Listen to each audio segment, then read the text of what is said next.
चांद की पेश गोई करना कैसा है? शरीयत में चांद की पहले से पेश गोई करने की क्या हकीकत है? क्या पेश गोई का ये पेश गोई कर सकते हैं कि इस दफ़ा ईद फला तारीख को होगी? मोहम्मद नदीम कराची। जी हाँ जी, फल्कियात के इल्म में बड़ी तरक्की की है। बाज़ दफ़ा फल्कियात से यकीनी तौर पर पता चल जाता है कि ये रोज़े 30 होंगे या 29 होंगे। तो अगर माहिर फल्कियात को 100% यकीनी तौर पर कैलकुलेशन से पता चल गया और वो बता दें तो कोई हर्ज नहीं है इसमें। लेकिन बाद दफ़ा फल्कियात के माहिरीन खुद कंफ्यूज होते हैं कि भाई इम्कान है, तो फिर वो पेश गोई इम्कान ही की करें, यानी वो बताएं कि भाई इम्कान 29 का भी है, 30 का भी है, वो ये बता देते हैं इतने % इम्कान है। तो इसमें कोई हर्ज नहीं है, इससे हिलाल कमेटी को आसानी होती है। बाकी हिलाल कमेटी ने करनी अपनी होती है, वो फल्कियात वालों की पेश गोइयों को आजकल लिफ्ट नहीं कराती है। रुयत हिलाल कमेटी के ऐलान के खिलाफ ईद करना। रुयत हिलाल कमेटी ने रोज़े का ऐलान नहीं किया, मगर किसी गाँव में चांद देखा गया तो वो गाँव वाले रोज़ा रखें या नहीं? असदुल्ला लगारी से नहीं रख सकते, क्योंकि चांद के होने ना होने के फैसला करने की अथॉरिटी शरीयत ने गवर्नमेंट को दी है। तो गवर्नमेंट या उसकी तरफ से नामजद कमेटी, तो जब तक वो कमेटी ऐलान नहीं करेगी, ऐसे तो आप खुद बताओ ना, मुल्क में फसाद पैदा हो जाएगा। वो कह रहा है मैंने देखा है, वो कह रहा है वो उधर गवाही ले रहा है, वो उधर गवाही ले रहा है, तो हर गली महल्ले में फटे होंगे फिर तो इसलिए ये अथॉरिटी हुकूमत के पास है। हाँ, गाँव वालों में जिस आदमी ने अपनी आंखों से देखा वो रख ले, लेकिन उसकी गवाही दूसरों के लिए हुज्जत नहीं है। अगर कोई कहता है मैंने अपनी आंखों से देखा, तो मोस्ट वेलकम, आप रखें रोज़ा भाई। हम जब तक अपनी आंखों से नहीं देखेंगे या हुकूमत का ऐलान नहीं सुनेंगे तो उस वक्त तक हम रोज़ा नहीं रखेंगे। तो गवाही देना, गवाही को लेना, गवाही को सुन के उस पर फैसला करना, ये हर आदमी को इसका हक नहीं है, बल्कि ये हुकूमत को इसका हक हासिल है। वैसे भी आप देख लेना, कोई कत्ल के केसेस होते हैं, चोरी के केसेस होते हैं, हर आदमी थोड़ी ढी लगा के बैठता है। उसको कहा जाता है भाई थाने में जाओ या अदालत में जाओ, या कोई हुकूमत की तरफ से कोई नामजद कमेटी हो उसके पास जाओ। अच्छा भाई, पूरी दुनिया में एक दिन रमज़ान और ईद हो सकती है? चांद के इख्तिलाफ मताले का कहाँ तक एतबार? एक दोस्त से एतराज़ करते हैं कि पूरी दुनिया में कहीं भी चांद नजर आ जाए तो सब ममालिक के मुसलमानों को रोज़ा वगैरह रखना चाहिए वगैरह वगैरह।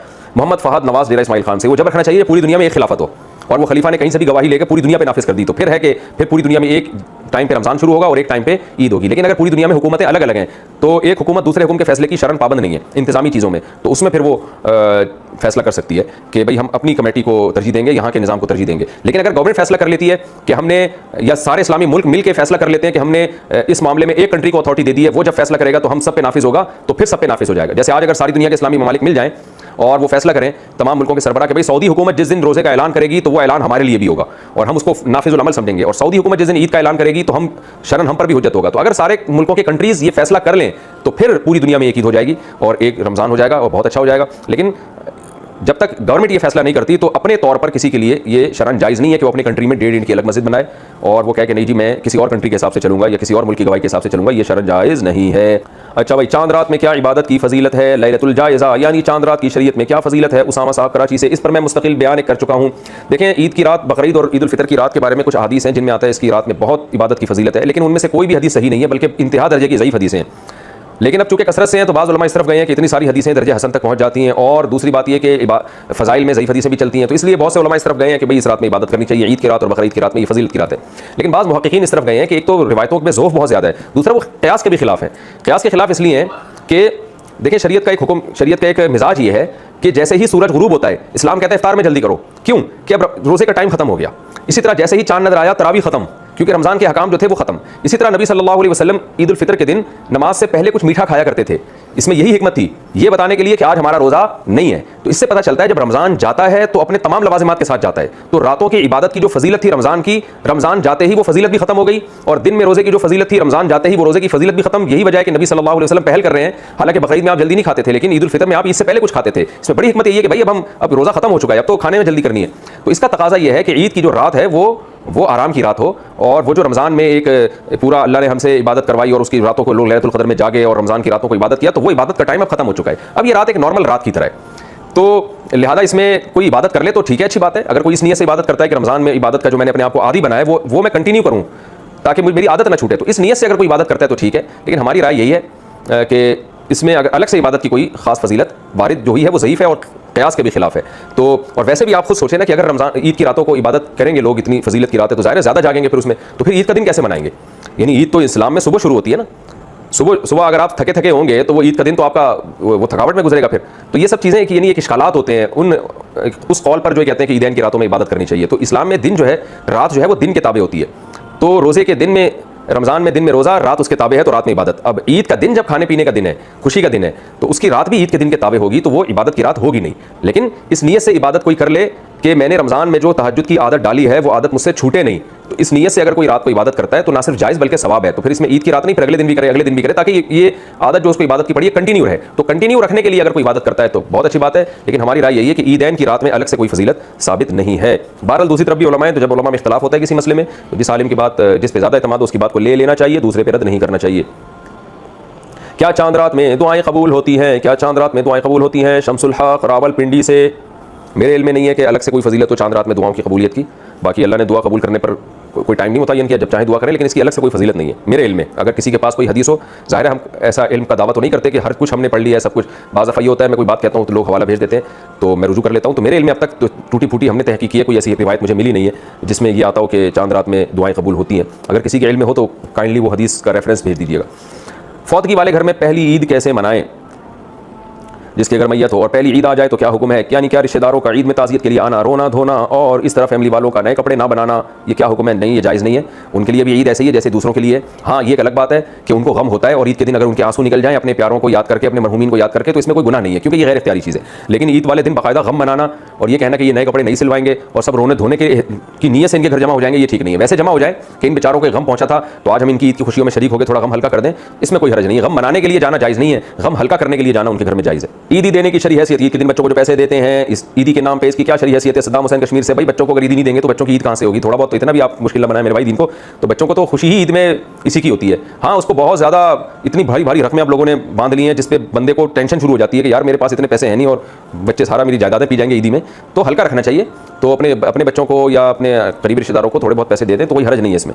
लेकिन वही बात है कि इंसान पे उसकी ताकत से ज़्यादा गुंजाइश से ज़्यादा बोझ डालना ये बहरहाल हराम है। अगर कहीं इतना ज़्यादा ये रस्म जड़ पकड़ गई है कि आपकी बोझ बनने लगी है तो फिर इसको खत्म कर देना चाहिए। ईद में गले मिलना कैसा? ईद की नमाज के बाद गले मिलने का सुन्नत तरीका क्या है? क्या एक बार मिलना है या 3 बार? अफजल राजा, ईद के दिन गले मिलना सुन्नत से साबित नहीं है, इस रस्म को तर्क कर देना चाहिए। इसकी वजह से बहुत टेंशन होने लगी है, ईद मनाना मुश्किल हो जाता है। बंदा निकला और बहुत हज़ारों का मजमा आगे खड़ा हुआ है, इमाम साहब से ईद मिलेंगे, तो इमाम साहब दुनिया में किसी से मिलने के लायक नहीं रहते। तो इसलिए जो चीज़ शरीयत में नहीं है उसका इजाफा नहीं करना चाहिए। बस मुसाफा कर लें, ईद मुबारक कह दें, दुआएं दे दें और पतली गली से निकल लें।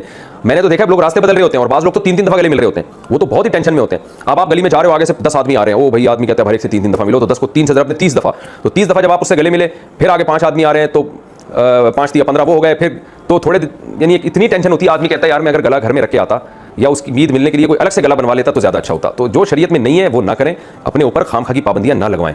तो इसलिए लोग रास्ता बदल देते हैं। मैंने देखा है, देखा भाई वहाँ से पूरा जत्था आ रहा है दोस्तों का, भाई इधर से टन मार, भाई यहाँ से निकल, तो इतनी टेंशन। तो इसलिए जो हल्का शरीयत ने जिस काम को हल्का रखा उसको हल्का ही रहने दें। तो मुसाफा कर लें, ईद मुबारक कह दें। वो भी मुसाफा भी जब करें जब आमना सामना हो जाए, नहीं होता तो स्पेशल वो ईद के लिए मुसाफा करने बंदे के पास जा रही है, ये भी ठीक नहीं, बस अपने करीबी रिश्तेदारों से मिल लिया करें।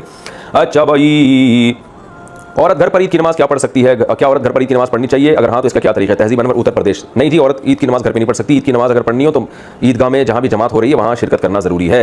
ईद की मुबारकबाद देना कैसे? ईद की मुबारकबाद देना कैसे? वसीम अहमद, अच्छी बात है, दुआ है, मुबारकबाद। मुबारक का मतलब अल्लाह इस दिन को आपके लिए बरकत वाला करे, तो ये ठीक है, कोई हर्ज नहीं है इसमें।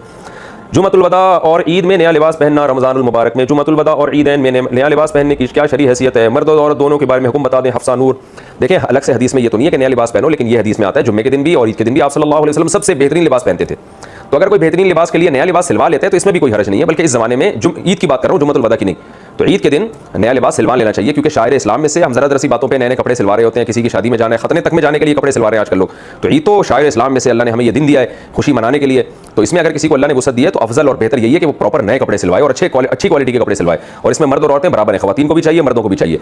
बाकी जुम्मतुल वदा के दिन अच्छे कपड़े पहनना जुम्मा होने की वजह से तो ठीक है, लेकिन जुम्मतुल वदा की अलग सी कोई फजीलत नहीं है। तो इसलिए उस दिन आप जैसे जुम्मे को कपड़े पहनते हैं, चाहे नए पहनते हैं या पुराने इस्त्री करके धो धा के नया बना लेते हैं, तो आम जुम्मों का जो हुक्म है जुम्मतुल वदा का भी वही हुक्म है, उसमें अलग से नए कपड़े पहनने की कोई फजीलत नहीं है। खत्म तरावी पर मिठाई बांटना, खाना खिलाना, मसाजिद में खत्म तरावी के नाम पर बिरयानी या शीरीनी बांटना कैसा है? आबिद महमूद, बहुत बुरी और नापसंदीदा रस्म है, बचकाना रस्म है एक किस्म की। खासतौर मिठाई और लड्डू बांटना तो बहुत ही बचकाना, जैसे बालूशाही बट रही है, जैसे पता नहीं क्या किया तुमने, बचकाना हरकत है, कबीह रस्म है, इसको छोड़ देना चाहिए, इसकी हौसला अफजाई नहीं करनी चाहिए। बाहर मुल्क वाले सदका फितर किस हिसाब से देंगे? हम सऊदी अरब में काम करते हैं, पाकिस्तान में हमारे घर वाले हमारी तरफ से सदका फितर अदा करें तो किस हिसाब से अदा करेंगे?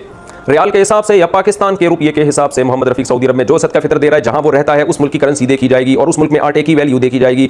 तो उस मुल्क में आटे की वैल्यू देखी जाएगी। तो सऊदी अरब में अगर किसी ने सदका फितर देना है और देना पाकिस्तान में, खुद सऊदी अरब में रहता है, तो वहां देखा जाएगा मेरे भाई 2.25 किलो या 2.25 किलो आटा है, क्योंकि उलमा में बात कहते हैं 2.25 किलो, बात कहते हैं 2.25 किलो। तो वहां का देखा जाएगा 2.25 किलो आटा कितना है, कितने रियाल में आ रहा है, फिर यहाँ फोन कर दें भाई यहाँ सऊदी के हिसाब से इतने पैसे बनते हैं तो पाकिस्तान में इतने पैसे अदा कर दो।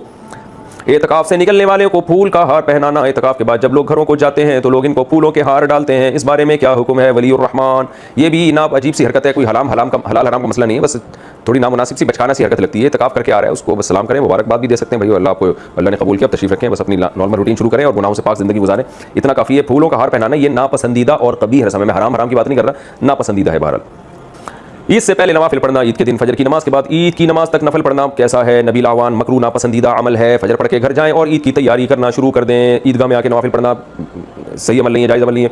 ईद उल फितर कितने दिन की है? ईद उल फितर और ईद उल अज़हा एक एक दिन की होती है या तीन तीन दिन की? ज़ौजा मंसूर कड़क से ईद उल फितर एक दिन की होती है। ईद उल अज़हा में कुर्बानी के अय्याम 3 हैं, 3 दिन हैं और चौथा दिन उसमें रोज़ा रखना हराम है। तो इस लिहाज से हम ये कह सकते हैं कि ईद उल अज़हा के अहकाम 4 दिनों तक रहते हैं, 3 दिन तक कुर्बानी और चौथे दिन भी रोज़ा हराम। और ईद उल फितर का जो हुक्म है वो एक ही दिन तक रहता है, क्योंकि एक ही दिन रोज़ा हराम होता है, अगले दिन रोज़ा रख सकते हैं आप। रमज़ान के बाद क्या तब्दीली लाएं? रमज़ान के बाद ज़िंदगी में कैसे तब्दीली लाएं? अब्दुल्ला साहब लाहौर से, भाई रमज़ान में ही तौबा करके तब्दीली लाएं, बात का इंतजार न करें और तौबा कर लें। अल्लाह में तमाम सगायर कबाइर गुनाहों से बचने का तुझसे वादा करता हूँ।